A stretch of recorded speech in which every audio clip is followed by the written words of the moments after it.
Safety on the road is one of the most important things when it comes to riding your bike. But before you even hit the road, you should always check to see if your bike is ready to roll.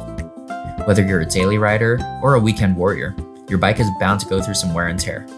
From obvious things to things that you may not think to check, today we'll go over our recommended daily riding checklist so that you can ride safely on your Tern bike.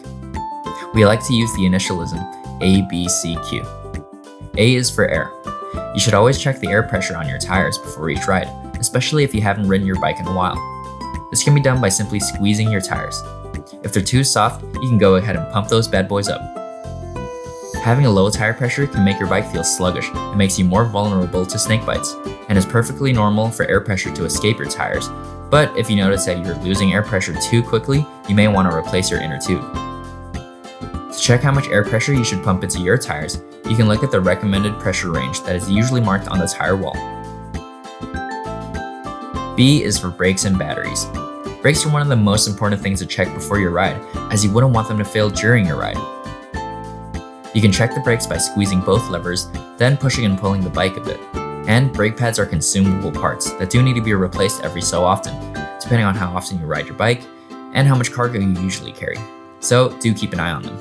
When installing your battery, you should always make sure that you hear that click. That will indicate that the battery is securely locked into the mount. You can wiggle the battery around or try to lift it off just to check.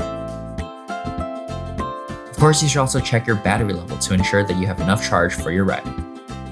C is for chain and cables.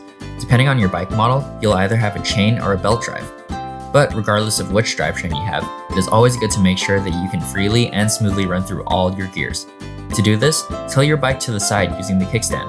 Have one hand on the handlebar and the other on the pedal. Cycle through the gears a few times. If you feel anything abnormal, it could mean that you need to lube up your chain, or it's time to take your bike to the bike shop for some pampering. You'll also want to check that all the cables are undamaged and untangled. Q stands for quick release. Different bikes will have different quick release points, but some general places to check would include the seat post, the andros or speed lifter stem, any bike joints, and the wheels. If any of them are feeling a bit loose, or you notice that they're too easy to open, make sure to tighten them up.